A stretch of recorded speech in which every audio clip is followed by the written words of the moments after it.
Pengerusakan makam Ki Ageng Prawiro Purbo di Desa Tahunan, Umbun Harjo, Yogyakarta membuat prihatin sebagian kalangan. Makam yang sering diziarahi warga ini termasuk cagar budaya yang dilindungi undang-undang. Ada yang menduga pengerusakan makam merupakan bentuk anarkisme dan intoleransi agama.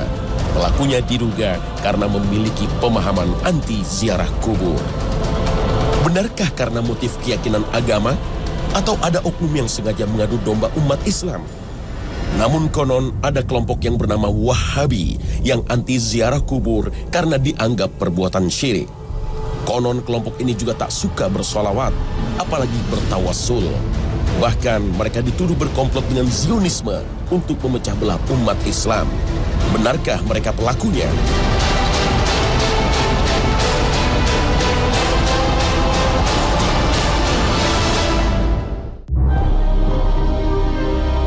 Assalamualaikum warahmatullahi wabarakatuh.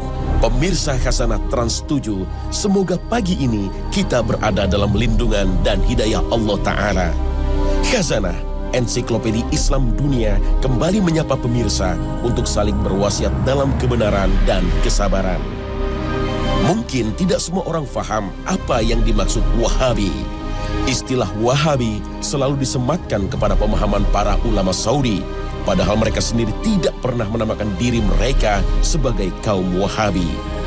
Berbahayakah Wahabi bagi umat Islam Indonesia? Kalau kita lihat, begitu banyak ulama Saudi yang hadir di tengah-tengah umat untuk memberi tausiah. Dan kita begitu menghormatinya, bahkan fatwa mereka sering dijadikan rujukan.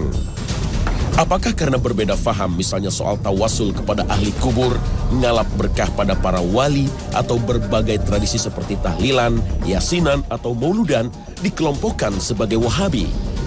Wahabi selalu dituduh tidak toleran dengan masalah khilafiyah karena pemahamannya terhadap firman Allah Ta'ala. وَأَنَّ هَذَا صِرَاطِي مُسْتَقِيمًا فَاتَّبِعُوهُ وَلَا تَتَّبِعُوا السُّبُلَ فَتَفَرَّقَ بِكُمْ عَنْ سَبِيلِهِ ذَلِكُمْ وَصَّاكُمْ بِهِ لَعَلَّكُمْ تَتَّقُونَ. Tidak cukup itu, berbagai cerita menyeramkan beredar luas, misalnya menuduh Wahabi disamakan dengan Zionis. Isu ini pun dikhawatirkan akan membingungkan umat dan merusak ukhuwah Islamiyah. Untuk menguak kebenaran tentang Wahabi, mari kita simak berbagai versi sejarah yang melacak asal-muasal Wahabi. Wahabi dinisbatkan kepada seorang ulama asal Najd, Muhammad bin Abdul Wahhab, yang dalam dakwahnya mendapat dukungan dari pendiri kerajaan Arab Saudi, Abdul Aziz bin Saud. Namun hingga kini, sejarah Wahabi memicu banyak kontroversi dan penuh dengan stigma negatif.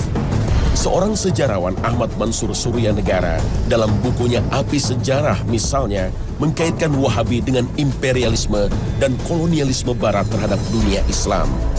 Abdul Aziz bin Saud bersama Muhammad bin Abdul Wahhab berkolaborasi dengan kerajaan Protestan Anglikan Inggris untuk menggulingkan Raja Hussein dan putranya Raja Ali yang mengangkat dirinya sebagai khalifah setelah Sultan Turki Utsmani Abdul Majid diturunkan pada 3 Maret 1924.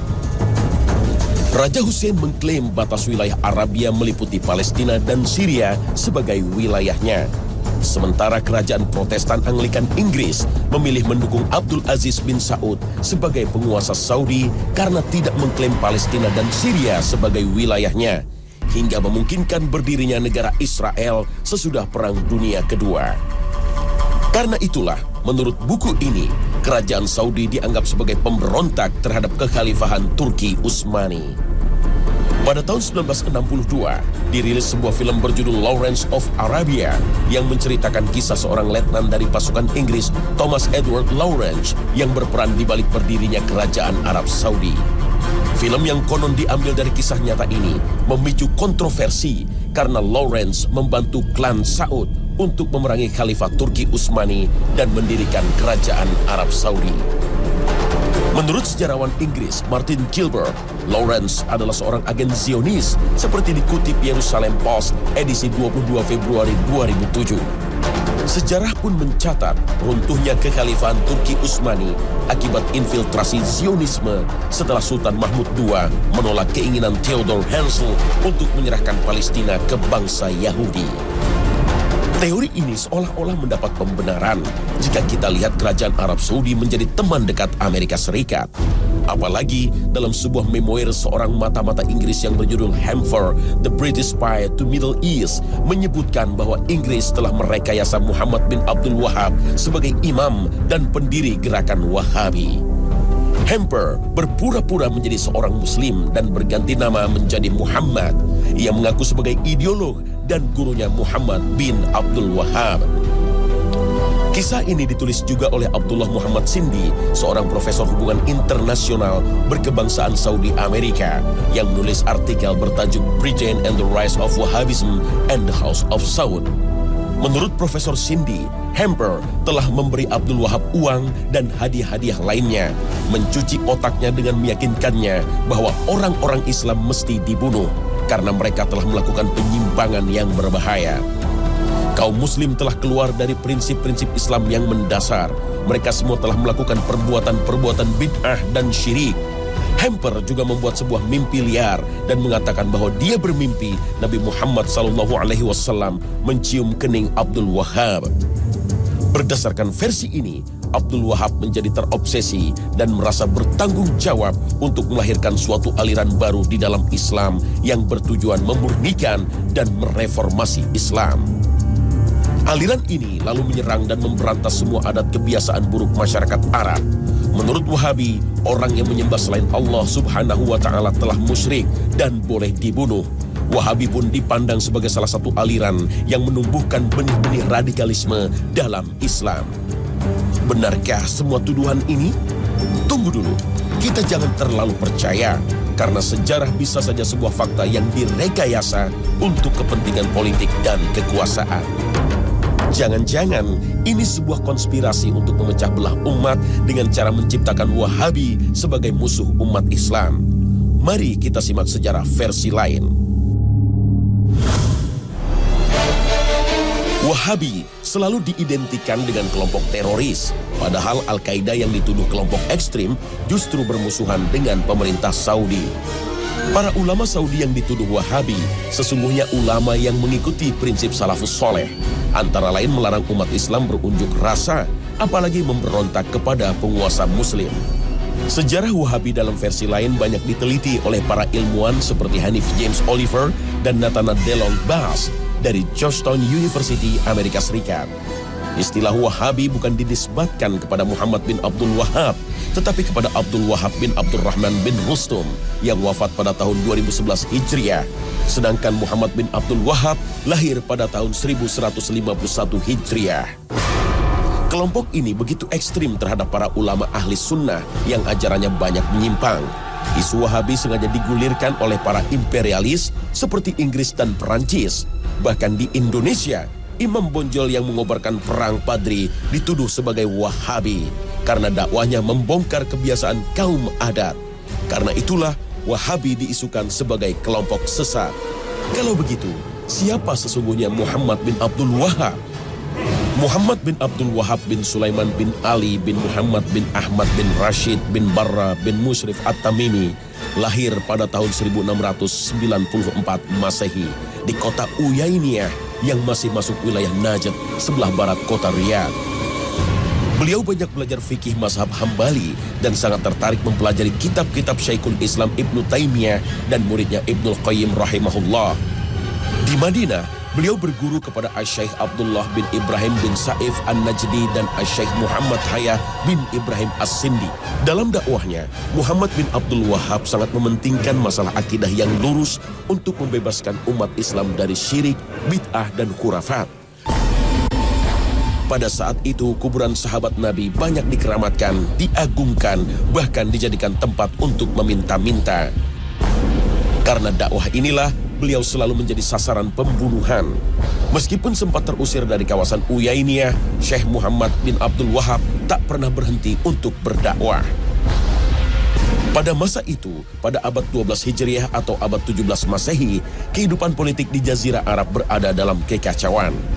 Perebutan kekuasaan sering terjadi di antara para kabilah, sementara kekuasaan Khalifah Turki Utsmani makin melemah setelah Perang Dunia Kedua. Para penguasa yang hidup saat itu menindas rakyat dengan upeti. Karena itulah mereka sangat terganggu dengan dakwah ulama yang berani dan lurus, termasuk yang dilakukan Syekh Muhammad bin Abdul Wahab. Dari sisi agama, kehidupan umat Islam banyak yang menyimpang dari ajaran Islam. Merebaknya praktek kesyirikan menjadi tantangan yang berat bagi para ulama. Beruntung, dakwah Muhammad bin Abdul Wahab mendapat dukungan Abdul Aziz bin Saud, pendiri kerajaan Saudi, hingga mampu memberantas kesyirikan dan menegakkan ajaran tauhid. Namun di sisi lain, ada penyeragaman pemahaman keagamaan, baik dari sisi akidah maupun fikih yang hanya mengikuti mazhab Hambali. Karena itulah memicu resistensi dari sebagian ulama yang berbeda faham. Fitnah atau bencana yang menimpa umat Islam sudah diisyaratkan oleh Rasulullah SAW dari Abdullah bin Umar. Nabi berdiri di samping mimbar dan bersabda, "Fitnah di sini dari arah munculnya tanduk setan atau tanduk matahari." Hadis riwayat Bukhari Muslim. Yang dimaksud tanduk setan berada di sebelah timur Madinah, yaitu Najd. Secara bahasa, Najd adalah dataran tinggi, yaitu kawasan yang berada di Irak dan sekitarnya. Tapi ada yang mengartikan Najd adalah tempat kelahiran Syekh Muhammad bin Abdul Wahab dari Bani Tamim yang dituduh membawa bencana perpecahan pada umat Islam. Namun sejatinya dalam berbagai hadis Rasulullah SAW menyatakan bahwa Bani Tamim merupakan keturunan Nabi Ismail yang dicintai oleh Rasulullah. Diriwayatkan dari Abu Hurairah, dia berkata, "Saya akan senantiasa mencintai Bani Tamim karena 3 hal yang pernah saya mendengar dari Rasulullah tentang mereka. Pertama, saya pernah mendengar Rasulullah SAW bersabda, 'Mereka, Bani Tamim, adalah umatku yang paling gigih melawan Dajjal.' Kedua, ada seorang tawanan perempuan dari Bani Tamim di rumah Aisyah.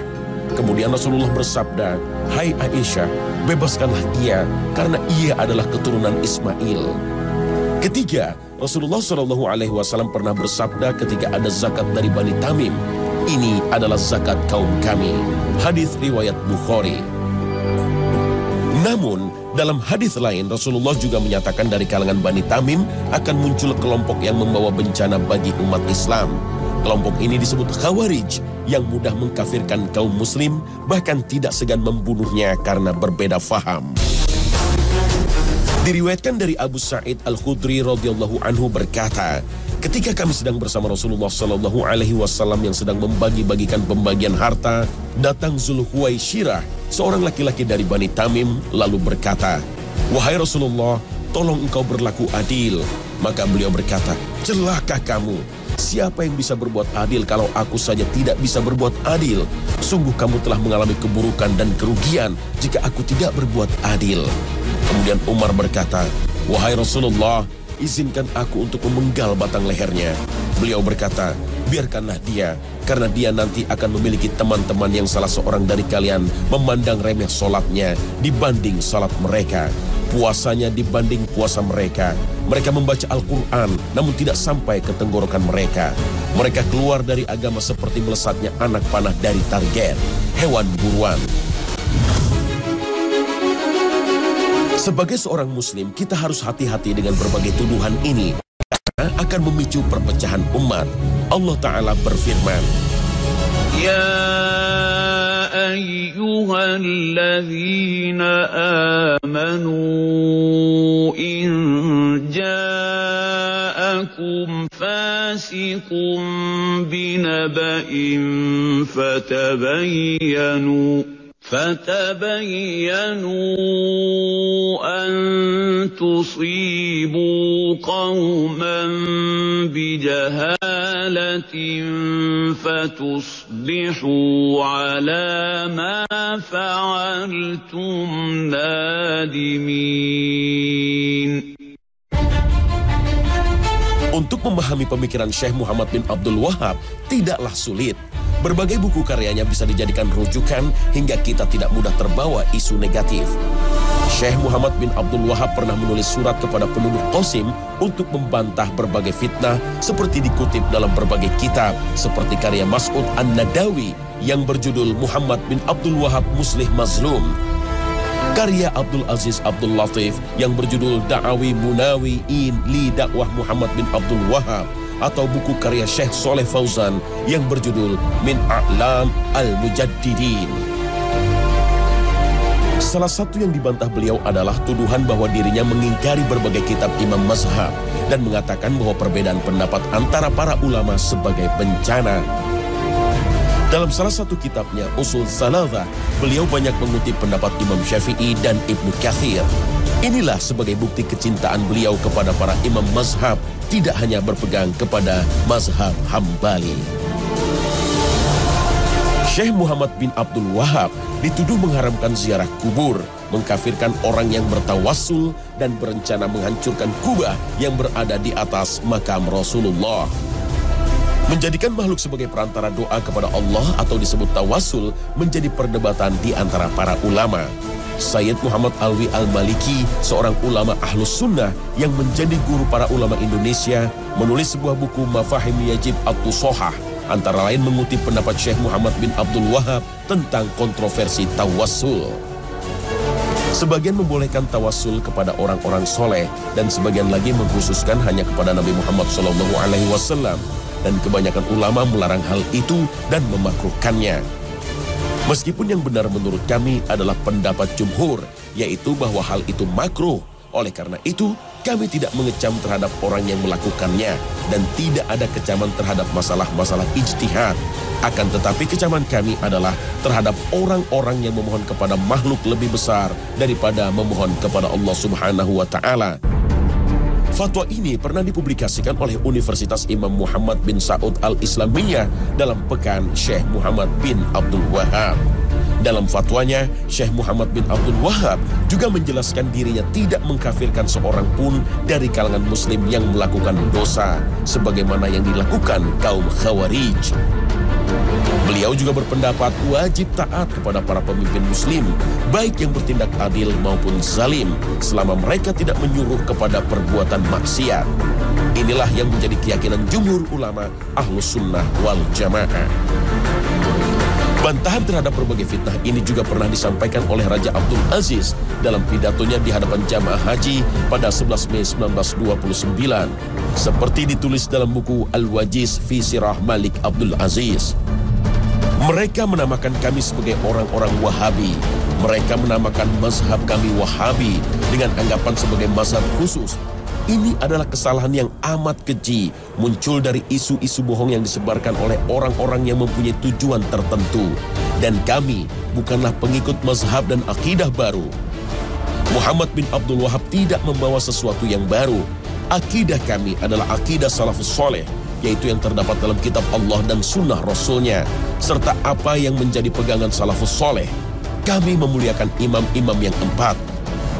Kami tidak membeda-bedakan antara imam-imam Malik, Syafi'i, Ahmad, dan Abu Hanifah.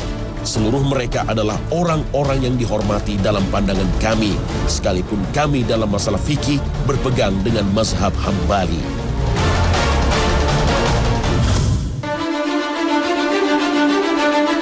Istilah Wahabi bukanlah hal baru. Dahulu sempat disematkan pada para da'i dari kalangan Muhammadiyah, Persis, dan Al-Irsyad yang gigih memberantas tradisi yang berbau kesyirikan. Karena dalam akidahnya, mereka lebih banyak merujuk kepada Ibnu Taimiyah. Misalnya tidak mengenal takwil untuk mengartikan tangan atau singgasana Allah. Namun, zat dan sifatnya tidak bisa disamakan dengan tangan manusia atau singgasana raja.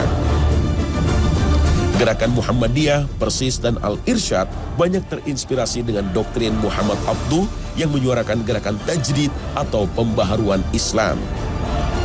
Muhammad Abduh mengajak umat Islam meninggalkan praktek tarekat dan tidak lagi terikat dalam pendapat imam mazhab. Kemudian umat Islam harus merumuskan kembali doktrin Islam sesuai dengan perkembangan zaman. Gagasan ini mendapat penolakan dari Hadratus Syekh Hashim Asy'ari, pendiri Nahdlatul Ulama.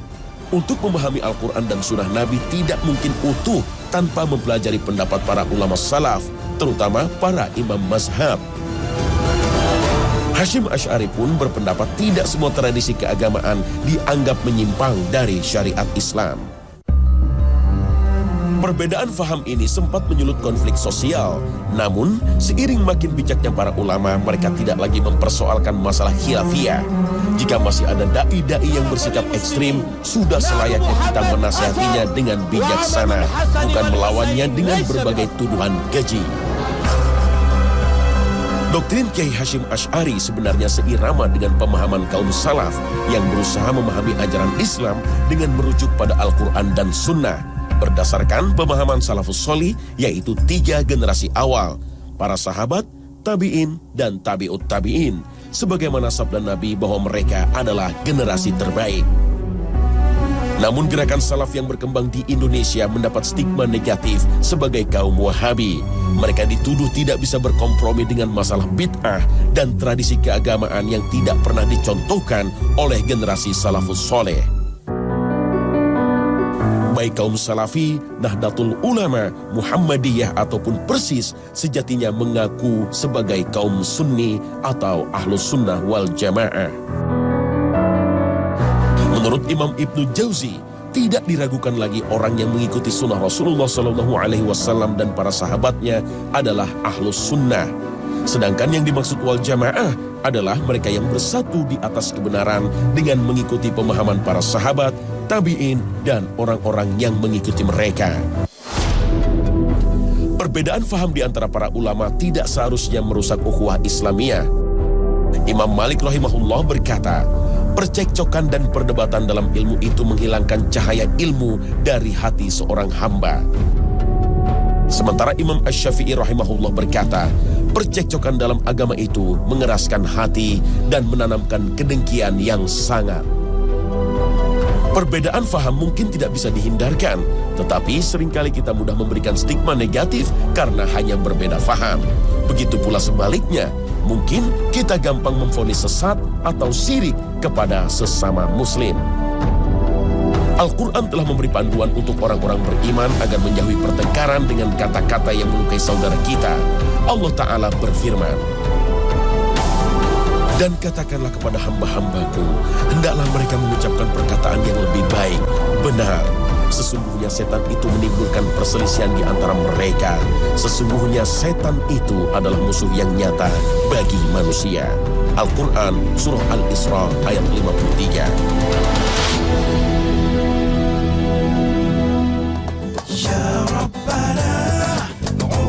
Pemirsa Khazanah, episode Wahabi ini mudah-mudahan makin memperkokoh ukhuwah Islamiyah dan kita semakin arif menghadapi berbagai perbedaan faham. Perbedaan pendapat para ulama sejatinya makin memperkaya Khazanah, menemukan kebenaran yang bersumber dari Al-Quran dan Sunnah Nabi, dan kita tidak lagi terikat dalam fanatisme yang membahayakan persatuan umat. Terima kasih atas perhatian Anda, dan wassalamualaikum warahmatullahi wabarakatuh.